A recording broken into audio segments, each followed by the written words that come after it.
जय हिंद दोस्तों, क्या हाल है। अगर आप क्लास 10th में हो, 3 मार्च को पेपर देने वाले हो सामाजिक विज्ञान का, तो वीडियो को लास्ट तक जरूर देखना, क्योंकि आज मैं आपके लिए लेकर आ चुका हूं भैया बहुत सारे क्वेश्चन पेपर के सॉल्यूशन। आप देख सकते हो यहाँ पर भैया, ये बहुत व्हाइट हो, हाँ ये देखो, ठीक है। ये सारे के सारे प्रश्न दोस्तों प्रीवियस ईयर क्वेश्चन पेपर से लिए गए हैं। आप लोग देख सकते हो यहाँ पर, ये प्रीवियस ईयर क्वेश्चन पेपर मेरे पास 2022 का ये वाला है, ठीक है। फोकस कर ले तो मैं आपको दिखा दूं, ये देखो, और ये देखो 2022 का अलग अलग कोड के क्वेश्चन पेपर मेरे पास हैं। 5 क्वेश्चन पेपर हैं टोटल, 1 2 3 4 5, ठीक है। तो इनमें से मैं ये सारे क्वेश्चन सिलेक्ट किया हूं भैया, बहुत ज्यादा इंपॉर्टेंट है बोर्ड एग्जाम की दृष्टि से। आप भी जानते हो प्रीवियस ईयर क्वेश्चन पेपर बहुत ज्यादा इंपॉर्टेंट होते हैं, इनके बहुविकल्पी प्रश्न मैं अगली वीडियो में बता दूंगा, ठीक है। तो सबसे पहले यहां पर हम लॉन्ग क्वेश्चन देखेंगे, और हाँ, इसका पीडीएफ आपको डिस्क्रिप्शन में मिल जाएगा, लेकिन भैया पासवर्ड जो है दोस्तों वीडियो में कहीं पर आपको मिल जाएगा लिखा हुआ, तो उसको डालकर खोल लेना भैया। वीडियो को लास्ट तक देखना पड़ेगा अगर आपको पीडीएफ डाउनलोड करना है। चलिए देखते हैं यहाँ पर दोस्तों, बोर्ड में 70 नंबर आपका बिल्कुल पक्का हो जाएगा। मात्र 30 प्रश्न आपको तैयार करने हैं। 30 प्रश्न जो है दोस्तों हमारी सीरीज चल रही है, इसमें मैं आज आपको 20 क्वेश्चन बता दूंगा और 10 क्वेश्चन बाद में बता दूंगा, ठीक है। तो पहला क्वेश्चन यहाँ पर है दोस्तों, देख सकते हो, फ्रांस की क्रांति कब हुई, इसका मुख्य कारण क्या था। भैया फ्रांस की क्रांति का मुख्य कारण क्या था आपको बताना है मेरे भाई। तो यहाँ पर है, फ्रांस की क्रांति 1789 ईस्वी को प्रारंभ हुई। तो भैया याद रख लेना, ये बहुविकल्पी प्रश्न पूछा जा सकता है। फ्रांस की क्रांति एक महत्वपूर्ण कारण सामाजिक असमानता थी। भैया फ्रांस की क्रांति का प्रमुख कारण क्या था भैया, सामाजिक असमानता, लोगों के मध्य असमानता ज्यादा थी समाज के मध्य, है ना। इस क्रांति में आवश्यकता से अधिक पैसा खर्च किया गया था भैया, ये भी है, जिससे पूरा राजकोष जो है दोस्तों खाली हो गया था, जिससे देश की आर्थिक व्यवस्था खराब हो गई। ऐसी हालात में शासक ने जनता पर कर लगाने का प्रस्ताव किया, जिसका जनता ने विरोध किया। इस तरह से फ्रांस की तत्कालिक आर्थिक स्थिति क्रांति का प्रमुख कारण बन गई। भैया क्रांति का मतलब क्या होता है, जब जो भीड़ होती है, जो जनता होती है, राजा के प्रति भैया विद्रोह कर देती है ना, क्रांति कर देती है, वही होती है रिवॉल्यूशन, क्रांति, ठीक है। तो ये हो जाता है भैया। होता क्या है कि भाई जो राजा था वहां का, वो क्या किया कि भैया अपने ऐशो और आराम में ज्यादा पैसे खर्च करता था, युद्ध हमेशा लड़ता रहता था किसी न किसी देश से। भैया पैसा तो खर्च होंगे, है ना। अब पैसा खर्च होते होते इतना खर्च हो गया कि पूरा का पूरा राजकोष खाली हो गया, जिससे हुआ क्या भैया, वहां की जो जनता है वो राजा के ऊपर क्या है, खिलाफत में हो गई, क्योंकि राजा वहां पर भाई अपना राजकोष भरने के लिए कर ज्यादा लगाने लगा। कर मतलब जो आप टैक्स देते हो सरकार को, फ्री में कुछ नहीं मिलता है। अगर आप 100 रुपए कमाते हो तो 20-25 रुपए उसमें सरकार ले जाती है, खर्च करते हो तो। आपको मालूम है कि नहीं, ऐसे ही अभी भी है, लेकिन उतना ज्यादा नहीं है। हाँ, हम आराम से रह सकते हैं, ये है ना। दूसरा दोस्तों है, प्रथम स्वतंत्रता संग्राम की असफलता के लिए उत्तरदायी कोई 3 कारण लिखिए। भैया प्रथम स्वतंत्रता संग्राम के सफलता के कोई 3 कारण आपको बताना है, असफलता क्यों हुई, ठीक है। तो यहाँ पर पहला, प्रथम स्वतंत्रता संग्राम के सफलता के प्रमुख कारण निम्न है। इसी तरीके से आपको आंसर लिखना है बोर्ड एग्जाम में, एक भी नंबर नहीं कटेंगे।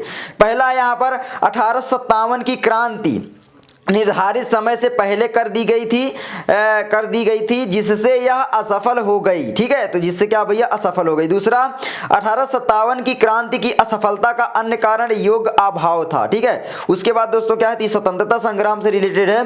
तीसरा, क्रांतिकारियों में वीरता तथा साहस की भावना का अभाव नहीं था, परंतु उनकी सैनिक शक्ति अत्यंत निर्बल थी। भैया जो हमारे क्रांतिकारी थे 1857 की, यहाँ पर ये 1857 की जो क्रांति थी उससे रिलेटेड है। लेकिन यहाँ पर भैया प्रथम हमारा जो स्वतंत्रता संग्राम हुआ, ठीक है, उसमें हुआ क्या, मैं आपको यहाँ पर समझा दूं। जो यहाँ पर क्रांतिकारी नेता थे उनमें साहस की कमी कोई नहीं थी, लेकिन उसमें संगठन नहीं था, एकता नहीं थी, आप कह सकते हो, ठीक है।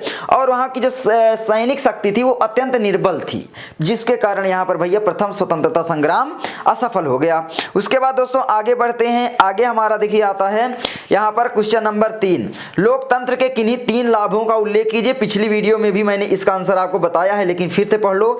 एक लोकतांत्रिक सरकार यह सुनिश्चित करती है कि लोगों के सामान्य हितों को ध्यान में रखते हुए और सभी के अधिकारों का सम्मान करते हुए विकास संबंधी निर्णय लिए जाएं। भैया जो लोकतांत्रिक सरकार है वो हमारे देश में है।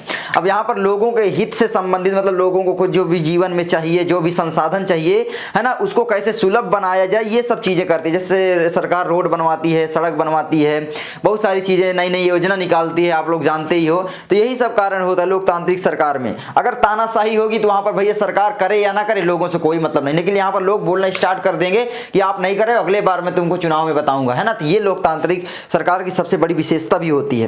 तो ये हो जाता है। दूसरा दोस्तों यहाँ पर ये विशेषता भी आप कह सकते हो, ठीक है, एक विशेषता ही है। उसके बाद लोकतंत्र प्रत्येक नागरिक को अपने भविष्य और राष्ट्र की प्राथमिकताओं को तय करने में हिस्सेदारी और भाग लेने की अनुमति देता है, और सभी धर्मों को बराबर मान्यता दी जाती है लोकतंत्र में, ये भी आप जानते हो, ठीक है। किसी भी के अधिकार का हनन नहीं होता है। हनन मतलब भाई अधिकार जो भी उसके हैं वो अधिकार उसको दिए जाते हैं। जैसे बहुत सारे अधिकार होते हैं, हमारे भी अधिकार हैं, अभिव्यक्ति की आज़ादी है, हम किसी के ऊपर भी बोल सकते हैं कुछ भी गलत करता है तो, लेकिन तानाशाही में ऐसा नहीं होता, उनके खिलाफ बोल दोगे तो सीधा जेल में जाओगे। तीसरा है सरकार के अन्य रूप से जैसे राजशाही और तानाशाही विकास की निर्णय लेने की प्रक्रिया में लोगों को शामिल नहीं करते। यहाँ पर सरकार के अन्य रूप जो जैसे होते हैं, जैसे राजशाही भैया जहाँ पर राजा शासक होता है, और तानाशाह जहाँ पर जैसे भैया चीन में विकास का निर्णय लेने की प्रक्रिया में लोगों को शामिल नहीं करते हैं। भैया वो अपने से प्रक्रिया बनाते हैं, चाहे वो लोगों के हित में हो चाहे ना हो, अगर उनको जो भी कानून बनाना है वो बनाएंगे। ये यहाँ पर होता है तानाशाही और राजशाही में, जो भी राजा चाहेगा वो होगा। तो भैया बिल्कुल सही बात है। तो लोकतांत्रिक सरकार क्या होती है भैया, हमारे देश में लोकतांत्रिक सरकार ही है ना भैया। अगर आप विकास नहीं करोगे 5 साल बाद हम तुमको उठाकर फेंक देंगे गद्दी से, तो ये इसके डर से विकास भी करते हैं। दूसरी बात भैया एक और गड़बड़ी होती है, क्योंकि हमारा देश क्या भैया बहुत सारी जातियों में विभाजित है। अब जातियों में विभाजित होने के कारण होता क्या है कि जो भी सरकारें हैं, जो भी अपोजिट पार्टियां हैं, वो जाति पर आधारित चुनाव ज़्यादा लड़ती हैं, क्योंकि भाई जानती हैं वो ना कि भाई हम लोगों को मूर्ख बनाना संभव है, पढ़े लिखे तो ज़्यादा है नहीं है इंडिया वाले। तो यहाँ पर होता क्या है कि वो मूर्ख ज़्यादा बनाते हैं, काम कम करते हैं, है ना। तो ये होता है। आगे दोस्तों चौथे नंबर का क्वेश्चन है, भारतीय कृषि की कोई 3 विशेषताएं लिखिए। तो भारतीय कृषि की कोई 3 विशेषताएं क्या क्या है भैया, मैंने इसको पहले भी बताया, लेकिन बहुत ज्यादा इंपॉर्टेंट है। तो पहला यहां पर है, हमारा देश एक कृषि प्रधान देश है। बिल्कुल सही बात है, हमारे देश में किसान ज्यादा है, कृषि प्रधान देश है। हमारे देश की विशाल जनसंख्या के लिए भोजन जुटाना मुख्य लक्ष्य है ना। हमारे देश में बहुत ज्यादा जनसंख्या, भैया आप जानते ही हो हमारे देश में जनसंख्या एक प्रॉब्लम है, गरीबी का भी है ना। ये सारी चीज़ें हैं। तो भैया सोचो थोड़ा सा, है ना। सोशल साइंस की तैयारी कर रहे हो तो सोचना प्रारंभ करो भैया। ये चीज़ से ये चीज़, हर चीज़ एक दूसरे में आप देखोगे इंटरकनेक्टेड होंगी, हर चीज़ कनेक्टेड होंगी, है ना। जैसे कि भैया बेरोजगारी पर ही ले लो, बेरोजगारी बढ़ेगी तो भैया गरीबी बढ़ेगी, और यहाँ पर गरीबी बढ़ेगी तो यहाँ पर क्या होगा, फोन आ गया था, ठीक है। तो गरीबी बढ़ेगी तो भैया लोगों के प्रति क्या है, सामाजिक असमानता बढ़ेगी। ये भी होता है भाई, लोग अपने अपने के लिए कुछ और कर नहीं पाएंगे, ये सारी चीज़ें होती हैं। आगे दोस्तों दूसरा है, तो विशाल जनसंख्या के लिए जो भोजन जुटाना हमारा लक्ष्य है। उसके बाद 80% खाद्यान्न कृषि से उत्पन्न होता है। बिल्कुल सही बात है। दूसरा है दोस्तों, भारत में जलवायु विषमता के कारण कई प्रकार की फसलें ली जाती हैं। एक ही खेत में एक साथ अनेक फसलें बोई जाती हैं। सही बात है भाई। जो फसलें होती हैं, किसी को ज़्यादा ठंडी चाहिए, किसी को ज़्यादा गर्मी चाहिए। अब भाई गर्मियों में गर्मी वाली फसल बो दी जाती है, जैसे धान हो गया, गर्मी चाहिए ना, अधिक पानी चाहिए, पानी की व्यवस्था तो है ही है, नहर है, ये सारी चीज़ें, सिंचाई आजकल सुलभ हो गई है। तो भैया यहाँ पर क्या होता है, धान बो दिया जाता है, गर्मी वाली फसलें बो दी जाती हैं, सब्जियाँ, साग, खीरा, ककड़ी, है ना। लेकिन यहाँ पर ठंडी वाली में भैया गेहूँ, चना, अरहर जो भी है ये बो दिए जाते हैं भाई, क्योंकि इनको ठंडी चाहिए। तो भाई अलग अलग फसल एक ही खेत में उगाना संभव हो पाता है, ये एक विशेषता भी है ना। उसके बाद है तीसरा, भारतीय कृषि प्रायः मानसूनी वर्षा, मृदा की प्राकृतिक उर्वरता तथा अन्य पर्यावरणीय तथ्यों पर निर्भर करती है। तो भारत यहाँ पर भैया मानसूनी वर्षा, मृदा की प्राकृतिक उर्वरता तथा अन्य पर्यावरणीय तथ्यों पर निर्भर करती है। भारत में ज्यादातर आप देखो किसान ज्यादातर खादों का प्रयोग बहुत कम करते हैं लेकिन उतना नहीं। और किसान ज्यादातर मतलब पढ़े लिखे भी नहीं होते हैं, बहुत सारे आप राज्यों में पाओगे, है ना। हरियाणा वगैरह में तो पढ़े लिखे होते हैं, पंजाब में बहुत अच्छा किसानी की जाती है, लेकिन जैसे ये उत्तर प्रदेश, बिहार हो गया, वहाँ पर किसान पढ़े लिखे भी नहीं होते हैं। तो ये एक यहाँ पर अगर आपसे पूछ ले कि विशेषता तो यहाँ पर पूछा है, लेकिन भारतीय कृषि की कोई 3-4 कमियां आपसे पूछ ले, क्या क्या यहाँ पर अभाव है क्या, तो आप लिख सकते हो आराम से। मैंने आपको बता दिया भाई, जैसे शिक्षा का अभाव, किसानों के प्रति क्या शिक्षा नहीं है। दूसरा बहुत सारी चीजें आप अपने सोच कर लिख सकते हो, है ना।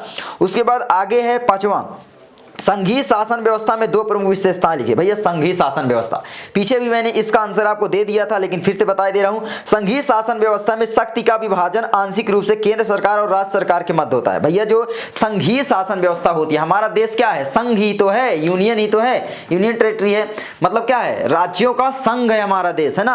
अब राज्यों का संघ मतलब भैया जो सभी राज्य हैं, राज्य मिलकर एक देश बनाते हैं, सभी जिले मिलकर एक राज्य बनाते हैं, और सभी राज्य मिलकर एक देश बनाते हैं। आते हैं। अब यहाँ पर दो प्रकार की सरकारें आप देखोगे पाई जाएंगी, एक तो आपकी केंद्र की सरकार जहां पर प्रधानमंत्री होते हैं आप कह सकते हो, और दूसरा हमारा राज्य सरकार जहां पर भैया क्या होता है यहाँ पर होते हैं मुख्यमंत्री। अब इन दोनों के बीच में शक्तियों का कुछ विभाजन किया जाता है, भाई आप ये काम संभालो, आप ये काम संभालो, ठीक है। तो यहाँ पर ये होता है। तो तीन सूचियां यहाँ पर बनाई गई हैं, है ना। संघीय सूची जिसमें आप संघ देखती है केंद्र सरकार, उसका कार्यभार जिम्मा देखती है।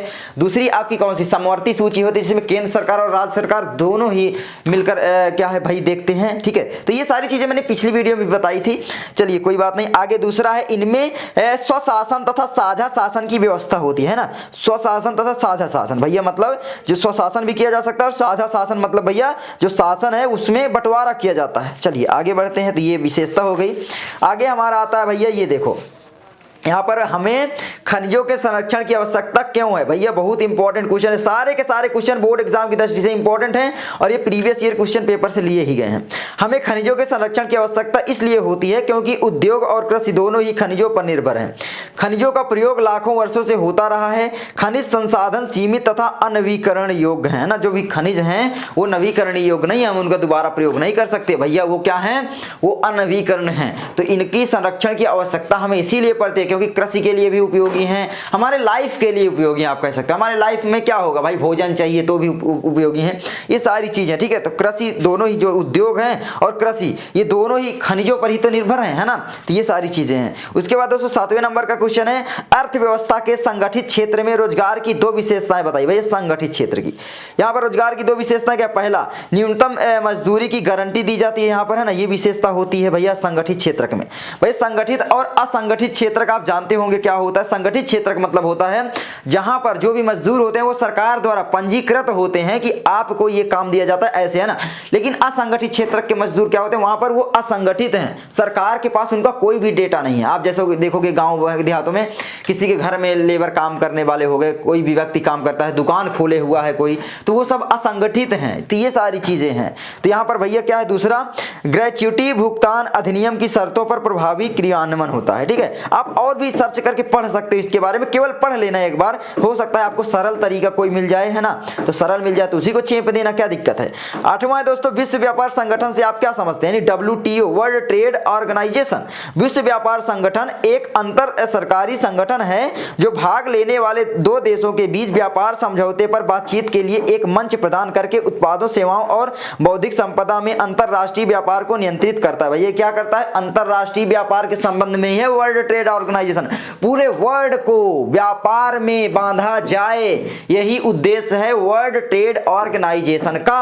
आई होप आप समझ गए होंगे। उसके बाद बढ़ते हैं 9वां, गेहूं की खेती के लिए अनुकूलित भौगोलिक दशाएं कौन कौन सी हैं। गेहूं की खेती के लिए, है ना, समशीतोष्ण, समशीतोष्ण मतलब ठंडी जलवायु की आवश्यकता होती है भैया।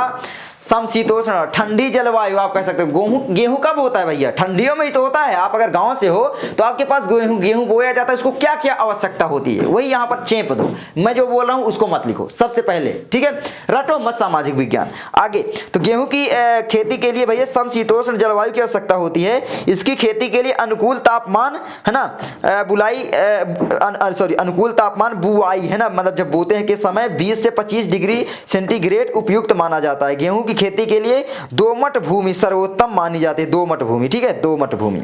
आगे दोस्तों 10वें नंबर का है, राष्ट्रवाद से आपका क्या तात्पर्य है। यूरोप राष्ट्रवाद के उदय होने में कौन सा परिस्थितियां सहायक हुई, कौन सी परिस्थितियां सहायक हुई। देखो सेंटेंस थोड़ा सा गलत हो तो आपको ये नहीं सोचना विकास भैया आप गलत लिख दियो, आपको आता नहीं है। भैया मिस्टेक सबसे हो जाती है, आप सुधार नहीं सकते हो क्या, ये छोटी छोटी मिस्टेक है, ठीक है। तो देखो चलो, इस क्रांति ने मतलब भैया राष्ट्रवाद भैया क्या है। राष्ट्रवाद सबसे पहले समझो, देश के लिए हम जो काम करते हैं कि भाई देश का फायदा हो, उसमें देश के लिए मर मिटने की भावना ही राष्ट्रवाद है, आप कह सकते हो। देश के लिए काम करना, देश के लिए मर जाना, अपने देश के लिए हर चीज करना। तो इस क्रांति ने यूरोप में राजनीतिक क्रांति के साथ साथ सामाजिक एवं आर्थिक क्रांति को जन्म दिया। सामाजिक मतलब भैया समाज के बीच, और आर्थिक मतलब भैया पैसों वैसों के बीच में क्रांति को जन्म दिया। इस क्रांति ने पुरातन व्यवस्था का अंत कर, राष्ट्र मतलब पुरातन व्यवस्था का अंत कर मतलब भैया समझ रहे हो, जहां पर राजशाही चलती थी, ठीक है, पुराने जमाने में राजशाही, डिक्टेटरशिप मतलब तानाशाही, तो व्यवस्था का अंत कर राष्ट्रीयता, और क्या है भैया राष्ट्रीयता। तो 10वां हो गया, यहाँ पर देख रहे हो, इसको भी पूरा ही नहीं किया गया है। राष्ट्रीयता, ठीक है, हो गया। देख रहे हो, तो ये काम यहाँ पर किया जा रहा है भैया, ठीक है। तो इसको आप लोग पढ़ लेना कहीं पर भी, ठीक है। तो ये पूरा नहीं है यहाँ पर, मुझे लगता है, हाँ सही बात है। अब मैं यहाँ पर बता ही दे रहा हूँ, ठीक है। तो राष्ट्रवाद से क्या तात्पर्य मैंने आपको बता दिया। उसके बाद यूरोप राष्ट्रवाद के उदय होने में कौन सा परिस्थितियाँ सहायक हुई, तो यही परिस्थितियाँ हैं भैया, जन्म दिया। इस क्रांति ने पुरातन व्यवस्था का अंत कर राष्ट्रीयता की व्यवस्था को जन्म दिया, ठीक है। उसके बाद आगे बढ़ते हैं। आगे दोस्तों 11 नंबर का क्वेश्चन, वाणिज्यिक कृषि से क्या आशय है भैया। पिछले वीडियो मैंने बताया था, इसको आप पॉज करके पढ़ सकते हो। वाणिज्यिक कृषि या बाजार कृषि का वह प्रकार है जिसका मुख्य उद्देश्य विपणन है। इसका आशय यह है कि फसल प्रक्रिया से प्राप्त उत्पादों को आर्थिक लाभ प्राप्त करने के लिए बिक्री के लिए प्रस्तुत किया जाएगा। वाणिज्यिक कृषि का प्रमुख लाक्षणिक आधुनिक निवेशों जैसे अधिकतर पैदावार देने वाले बीजों, रासायनिक उर्वरकों और कीटनाशकों के प्रयोग से उच्च पैदावार प्राप्त करना है ना। यही है भैया वाणिज्यिक कृषि, मतलब नई प्रकार की कृषि आप कह सकते हो, जहां पर कीटनाशक प्रयोग किए जाएं, खाद वगैरह प्रयोग किया जाए, मतलब उर्वरक वगैरह, जिससे क्या है अच्छी कृषि पैदा की जाए, पैदावार में बढ़ोतरी की जाए, वही है हमारी वाणिज्यिक कृषि, ठीक है। उसके बाद उदाहरण, हरियाणा और पंजाब में चावल एक वाणिज्यिक फसल है, लेकिन ओडिशा में चावल एक जीविका फसल है। भैया देखो, वाणिज्यिक फसल मतलब जहां पर भैया हमें जब खाने के लिए उपलब्ध चीज होती है चावल वगैरह, उससे जब ज्यादा हो जाए तो वाणिज्यिक कृषि हो जाएगी। लेकिन जहां पर जैसे ओडिशा है, वहां पर चावल की खपत बहुत है और चावल लिमिटेड मात्रा में उत्पन्न होता है, तो वहां पर क्या होगा भैया, वहां पर तो वाणिज्यिक फसल वो नहीं कहलाएगी, वो तो जीविका का साधन हो गया, ठीक है। तो ये है। उसके बाद आगे 12, समवर्ती सूची के 4 विषयों का उल्लेख कीजिए। तो ये समवर्ती सूची के 4 विषय आप लोग याद रख लेना, पूछ भी लेता है ये बहुविकल्पी में कि भैया इनमें से समवर्ती सूची के विषय हैं। तो यहाँ पर समवर्ती सूची में क्या है भैया, शिक्षा, वन और मजदूर संघ और विवाह, ये समवर्ती सूची के विषय हैं, ठीक है। आई होप आप समझ गए होंगे। आगे 13 नंबर, भूचरण से क्या समझते हैं, इससे रोकने के लिए उपाय बताइए। भैया भूचरण क्या है, जहां पर पैदावार कम हो जाती है जमीन की, तो मृदा अपरदन के कारण भूमि की उर्वरक शक्ति समाप्त हो जाती है और वह कृषि कार्य हेतु अनुपयुक्त हो जाती है। इसे रोकने के उपाय, तो ये भूचरण से तात्पर्य है क्या भैया, मृदा अपरदन होता है जिसके कारण मतलब भूमि का अनुपजाऊ होना ही क्या होता है, भूचरण होता है। दूसरी बात भैया, भूचरण के कारण क्या क्या होता है, मृदा अनुपजाऊ कैसे होगी। सबसे पहले तो एक मृदा अपरदन, जब खाद ऊपर वाली मिट्टी है वो बह कर चली जाती है पानी के द्वारा, ये सब चीजें होती हैं। दूसरी चीज क्या हो सकती है कि भैया अधिक खाद वगैरह का प्रयोग करने से उर्वरक जो जमीन होती है वो खराब होने लगती है, या फिर जमीन में जो भी मतलब कच्चे आइटम है, जो भी पेड़ पौधे, उनको जला दिया जाता है, वो जमीन पक जाती है। अब पक जाती है तो अनुपजाऊ हो जाती है। तो ये सारी चीजें आप लिख सकते हो। उसके बाद है पहला यहाँ पर भैया, बांध का निर्माण करके भैया मृदा अपरदन को रोका जा सकता है। नदियों पर बांध जल के वेग को कम करके मृदा को रोका जा सकता है, बिल्कुल सही बात है। मृदा अपरदन लिख दोगे तो और अच्छी बात है। दूसरा, वृक्षारोपण के द्वारा हमें काफी मात्रा में पेड़ लगाने से मृदा अपरदन रोकी जा सकती है ना। काफी मात्रा में पेड़ अगर लगा देंगे तो मृदा अपरदन रोकी जा सकती है। अगर आपसे देखो यहाँ पर एक क्वेश्चन नहीं तैयार हो रहा है, अब बोलोगे विकास भैया ये नहीं आया वो नहीं आया, यहाँ पर मैं हर चीज तैयार करूँ। यहाँ पर मृदा अपरदन कैसे होता है, मृदा अपरदन को रोकने के उपाय अगर आपसे पूछ लेगा, अगर आपने थोड़ा सा भी दिमाग लगा दिया तो आप आंसर इसका दे दोगे, ये मैं जानता हूं। तो यहाँ पर ये हो गया। उसके बाद तीसरा भैया, भूमि सोपान बनाकर, ठीक है, मतलब ढाल वाली भूमि पर सोपान मतलब क्यारियां बनाए जा सकते हैं। सोपान कृषि मृदा अपरदन को नियंत्रित करती है, ये हो गया। उसके बाद दोस्तों आगे बढ़ते हैं। 14 नंबर क्वेश्चन कहता है, भारतीय राष्ट्रीय कांग्रेस की स्थापना कब हुई थी, ये आपको बताना है। इसके उद्देश्य क्या थे। तो भारतीय राष्ट्रीय कांग्रेस अधिकतर कांग्रेस के नाम से जानी जाती है। क्या जानी जाती है, अधिकतर कांग्रेस के नाम से जानी जाती है। भारतीय राष्ट्रीय कांग्रेस जो है हमेशा, आप देखो देश में कांग्रेस कांग्रेस लोग कहते हैं, तो कांग्रेस के नाम से ही जानी जाती है। इसकी स्थापना ब्रिटिश राज में 28 दिसंबर 1885 ईस्वी को हुई थी भैया, ठीक है। ब्रिटिश राज में, आप समझ रहे हो, जब ब्रिटिश शासक थे, अंग्रेज वगैरह जब हमारे देश में शासन करते थे। इसका उद्देश्य शिक्षित भारतीयों के लिए सरकार में अधिक से अधिक हिस्सा प्राप्त करना और उनके और ब्रिटिश राज के बीच नागरिकता और राजनीतिक और संवाद के लिए एक मंच तैयार करना था, ठीक है। अब यहाँ पर आपको समझ में आ चुका होगा, अंग्रेज जो थे भैया वो क्या करते थे, अपने यहाँ से लोगों को बुलाते थे और यहाँ पर नौकरियां वगैरह देते थे। लेकिन भारतीय राष्ट्रीय कांग्रेस मतलब कांग्रेस लड़ाई की कि भाई ऐसा नहीं हो सकता, भारतीयों को के पास अगर उचित शिक्षा है तो आप उनको नकार नहीं सकते हैं। ये सारी चीजें की, तो इसको आप पढ़ोगे तो आप थोड़ा सा सोचो, समझ में आ जाएगा। आगे 15 है, विदेश व्यापार से क्या आशय है, इसकी किन्हीं 3 लाभों का वर्णन कीजिए। भैया इस तरीके से आप लिखोगे ना, एक भी नंबर नहीं कटेंगे। विदेश व्यापार से आशय क्या है? सबसे पहले विदेश व्यापार लंबे समय से, देखो, दो देशों को जोड़ने में सहायक होता है विदेश व्यापार। आशय क्या है ये देखो यहाँ पर नहीं लिखा गया है, तो आशय क्या है भैया? विदेश व्यापार से क्या आशय? बिल्कुल सिंपल है, जब यहाँ पर होता है भैया व्यापार जो है एक देश से दूसरे देश से किया जाता है, मतलब एक देश दूसरे देश को कोई भी चीज देता है, दूसरे देश से लेता है, मतलब दो देशों के मध्य जो व्यापार होता है उसे विदेश व्यापार कहते हैं। ये आप लिख सकते हो, ठीक है। इसके किन्हीं 3 लाभों का वर्णन कीजिए। तो अब लाभ मैं बताता हूं। पहला, दो देशों को जोड़ने में सहायक होता है भैया, दो देशों के मध्य व्यापार होगा तो दो देश जुड़ेंगे और उनके बीच क्या है, सामाजिक और आर्थिक ट्रांसफॉर्मेशन होगा, है ना, ये सारी चीजें। तो विदेश व्यापार लंबे समय से दो देशों को जोड़ने का प्रमुख माध्यम रहा है। विदेश व्यापार अर्थात अपने देश के बाजारों से बाहर के बाजारों में पहुंचने के लिए उत्पादकों को एक अवसर प्रदान करता है, ठीक है। तो ये हो गया। दूसरा, यातायात के साधनों में जो है दोस्तों वृद्धि होती है। विदेशी व्यापार के कारण वायु, जल एवं थल के साधनों में पर्याप्त वृद्धि होने लगती है। नए नए परिवहन एवं संचार साधनों का विकास होता है। सही बात है, जरूरत होगी तो भाई विकास तो होगा, जिस चीज की जरूरत होगी वहां पर विकास उस चीज का होगा ही होगा, ठीक है। मतलब जैसे जो भी भैया उत्पादक हैं उन्हें एक देश से दूसरे देश में व्यापार करने के लिए साधनों की आवश्यकता होती है। अब वो साधन भी कोई ना कोई तो भाई उत्पादक ही बनाएगा ना, तो ये सारी चीजें हैं। तीसरा, औद्योगिकीकरण को प्रोत्साहन। भैया विदेशी व्यापार से बाजार का विस्तार हो जाने के कारण नए नए उद्योगों का जन्म होता है एवं पुराने उद्योगों का विकास होने लगता है। ये हो गया। चलिए आगे बढ़ते हैं। यहाँ पर आगे है भैया 16 नंबर क्वेश्चन, सांप्रदायिकता लोकतंत्र के लिए घातक है, 2 कारण लिखिए। बिल्कुल लोकतंत्र के लिए घातक है सांप्रदायिकता। भैया कारण क्या है? सबसे पहला, सांप्रदायिकता प्रायः कानून और व्यवस्था तथा आंतरिक अशांति को जन्म देता है। जो सांप्रदायिकता होती है भैया वो क्या करती है? व्यवस्था तथा आंतरिक अशांति को जन्म देती है। भैया देश में अशांति का माहौल हो जाता है, ठीक है, किसके कारण? सांप्रदायिकता के कारण। आगे दूसरा, अनेक बार सांप्रदायिकता से हिंसा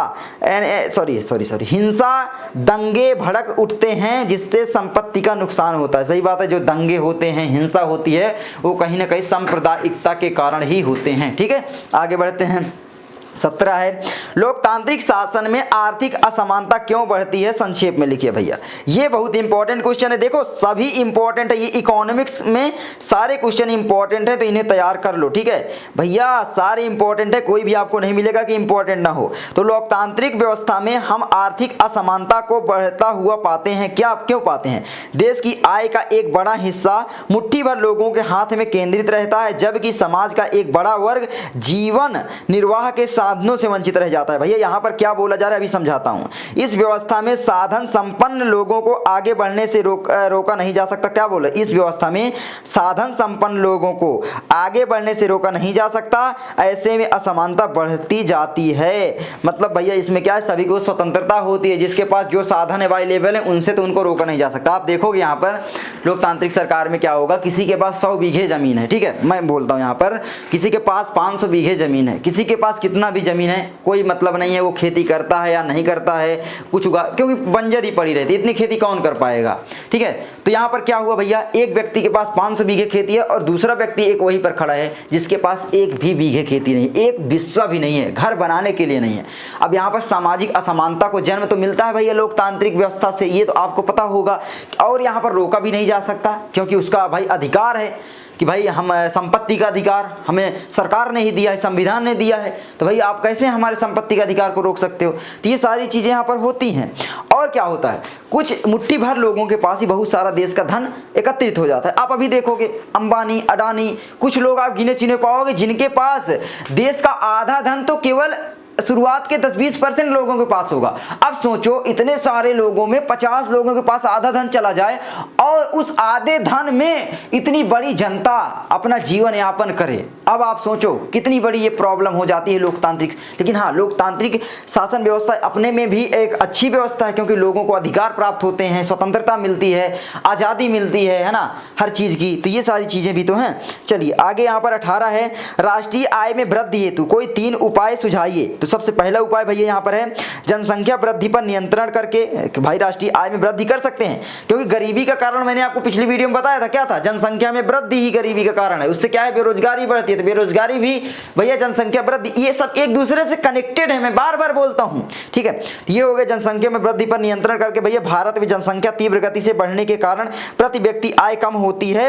आवश्यकता यह है कि देश के नागरिकों को शिक्षित किया जाए, वह उन्हें जनसंख्या वृद्धि प्रति के गंभीर परिणामों से अवगत कराया जाए। यहाँ पर रोका तो जा नहीं सकता, क्योंकि भैया हर एक सरकार कोई नहीं चाहेगी कि मेरा नुकसान हो। और यहाँ पर अगर 2 बच्चे वाला कानून लाती है सरकार, तो सरकार को घुटने टेकने पड़ेंगे, क्योंकि लोग अशिक्षित हैं। लोग बोलेंगे भैया ये तो गॉड गिफ्टेड है, हमसे आप सरकार मतलब रोक क्यों सकते हो, तुम क्यों रोकोगे हमको? हाँ, हम जो करना है करेंगे। तो ये यहाँ पर मेन प्रॉब्लम है। तो भैया हर एक जो भी सरकार में है उसको भाई देखो, अब भाई शासन तो सबको चाहिए, तो ये प्रॉब्लम है एक्चुअली में। ठीक है, तो आई होप आप इतना समझ गए होंगे। ठीक है, इतना सारा। दूसरा दोस्तों, उद्योगों को प्रोत्साहन। सरकार की औद्योगिक नीति इस प्रकार की होनी चाहिए कि उससे कुल उत्पादन में वृद्धि की जा सके। भैया उद्योगों को प्रोत्साहन कब मिलेगा? जब लोगों के पास पैसा होगा और शिक्षा होगी। शिक्षा मिल नहीं पाती। मेन तो मैं कहता हूँ भैया बेरोजगारी होती है, और मेन एक है जनसंख्या वृद्धि। सबसे बड़ा कारण है अपने देश की गरीबी का। अब आप बोलोगे चाइना, वहाँ पर भी गरीबी है, हर जगह है भैया। जनसंख्या वृद्धि से क्यों? क्योंकि आप देखोगे भैया, आप देखोगे निचले जो लेवल में थोड़ा व्यक्ति है, मैं ये नहीं बोल रहा कभी मैं किसी को जाति के आधार पर कभी कुछ नहीं मानता, लेकिन मैं सोच के आधार पर जरूर मान सकता हूँ। आप देखोगे, आप कास्ट में इसीलिए डिवाइडेड है मुझे लगता है, क्योंकि आप देखोगे उसमें आप कुछ लोगों को पाओगे भाई कि वो कमाएंगे 100-200 रुपए, लेकिन बच्चे कितने हैं उनके पास जानते हो? 10 बच्चे, 5 बच्चे, 8 बच्चे। भैया वो नंगे घूमते हैं, है ना, नग्न घूमते हैं। और दूसरी बात, ना तो उनको शिक्षा सही से मिल पाएगी, ना तो उनको पढ़ने की और जो भी सारी सुविधाएं हैं वो मिल पाएंगी। क्यों? आप ही जानते हो भैया, क्योंकि भाई कमाते कम हो, बच्चे ज़्यादा पैदा कर लिए। तो ये सारी प्रॉब्लम होती हैं यहाँ पर। तो उद्योगों को प्रोत्साहन के लिए यहाँ पर सरकार को ध्यान देना चाहिए, है ना, जिससे कुल उत्पादन में वृद्धि हो। दूसरी भाई, तीसरी, प्राकृतिक साधनों का संतुलन यानी विदोहन करना चाहिए। देश में उपलब्ध प्राकृतिक साधनों का विवेकपूर्ण तरीके से विदोहन करना चाहिए, जिससे उनका लंबे समय तक पूर्ण उपयोग किया जा सके। जो प्राकृतिक संसाधन है भैया, जैसे मिट्टी हो गई हमारी प्राकृतिक संसाधन, इसका भी उपयोग काफ़ी अच्छे तरीके से हम करें कृषि वगैरह के लिए। आप जानते हो, तो हम दूसरे देश में कुछ भी ये कृषि के सामान बेच कर, गेहूँ है ना, ये चावल, हम फायदा उठा सकते हैं। ठीक है, तो ये सारी चीज़ें हैं। आगे बढ़ते हैं, आई होप आप समझ गए होंगे। 19वें नंबर का क्वेश्चन है मेरे भाई, संसाधन का अर्थ लिखिए। भाई संसाधन का अर्थ क्या है? एक संसाधन के रूप में भूमि उपयोग किन उद्देश्य के लिए किया जाता है? भाई भूमि का उपयोग कहाँ पर? कृषि के लिए किया जाएगा, उद्योग धंधे के लिए, हर चीज के लिए किया जाता है। व्याख्या कीजिए भैया। व्याख्या करने के लिए मांगेगा, 6 नंबर का यहाँ पर आएगा, और इतने में आपको 6 नंबर कोई रोक के नहीं जाएगा। चलिए यहाँ पर बताते हैं। संसाधन एक ऐसा स्रोत है जिसका उपयोग मनुष्यों की इच्छाओं, ठीक है, मनुष्यों की इच्छाओं आप कह सकते हो, की पूर्ति के लिए करता है। मनुष्य जो है अपने इच्छाओं की पूर्ति के लिए करता है। कोई भी आप सेंटेंस वर्ड यूज कर सकते हो, बदल कर लिख सकते हो, बस उच्चारण आपका ये होना चाहिए। ठीक है, मतलब समझ में आए। कोई वस्तु प्रकृति में हो सकती है, हमारे पर्यावरण में उपलब्ध हर वह वस्तु संसाधन कहलाती है जिसका इस्तेमाल हम अपनी जरूरतों के लिए करते हैं। भैया संसाधन क्या है आपको पता चल गया ना। जो मनुष्य होता है वो अपनी जरूरतों को पूरी करने के लिए जो भी चीजें उपयोग में लाता है, वो सारे के सारे संसाधन है। चाहे वो मानव निर्मित संसाधन हो, चाहे वो फिर प्राकृतिक संसाधन हो। संसाधन तो संसाधन बोला ही जा रहा है, साधन, है ना। तो चलो आगे है, प्राकृतिक वनस्पति एवं वन्य जीव मानव जीवन, परिवहन तथा संचार व्यवस्थाएं भूमि पर आधारित है ना, भूमि पर आधारित संसाधन है। परंतु भूमि सीमित संसाधन है। बिल्कुल सही बात है, भूमि तो सीमित है हमारे देश की, वो तो बढ़ नहीं रही है। और यहाँ पर जनसंख्या बढ़ रही है, तो भाई ज्यादा जनसंख्या मतलब कम भूमि हर एक व्यक्ति के लिए। अब कम भूमि तो भैया फिर ओबियसली सी बात है उनका विकास कम होगा। तो ये है, इसलिए उपलब्ध भूमि का सही तरीके से उपयोग करना है। भारत में भूमि पर विभिन्न प्रकार की भू आकृतियां जैसे पठार, पर्वत, मैदान और द्वीप पाए जाते हैं। भूमि एक महत्वपूर्ण संसाधन है, क्योंकि भूमि पर ही रहकर मनुष्य अपनी आवश्यकताओं को पूर्ति करता है। ये कितना सरल भाई है, मैं क्या बोल रहा हूँ, क्या आप रटो, केवल एक बार पढ़ो और अपने दिमाग से लिखो भैया, 10 लाइन 15 लाइन पूरे नंबर मिलेंगे। ठीक है, उसके बाद है भैया कृषि। भूमि पर मनुष्य कृषि करता है ना, कृषि कार्य करता है, जिसके माध्यम से विभिन्न प्रकार की फसलें उगाता है जो भी मनुष्य, और फिर उसको खाता है, ये आप जानते हो। दूसरा उद्योग, भूमि के जिन क्षेत्रों में उद्योगों के लिए कच्चा माल प्राप्त होता है, उन क्षेत्रों में उद्योग की स्थापना भी की जाती है ना। उसके बाद भैया अगला क्वेश्चन 20वें नंबर का, तो इसको आप तैयार कर लेना, वेरी इंपॉर्टेंट है। जल संसाधन संरक्षण के 2 उपाय बताइए। भाई जल संसाधन संरक्षण क्या है? पहला, जलाशयों में भंडारण क्षमता बढ़ाना। इसलिए आप देखो सरकार जो है जलाशय बनवाती है ना, खुदवाती है, लेकिन करप्शन भी इनमें बहुत होता है भैया। अगर आप गाँव से हो तो आपको पता होगा, है ना, कैसे करप्शन होता है। मैं बता दूं क्या, मैं जानता हूं पूरा। अब इसीलिए बोलते हैं भैया, जो भी नेता होगा वो निचले लेवल से जाए, है ना, गांव से जाए, उसको हर करप्शन के बारे में पता होगा, वो अच्छी नीतियां बना सकता है। कोई ऐसा नेता जो कि ऊपर से ही उठ कर जाए, वो यहाँ के बारे में जानेगा ही नहीं।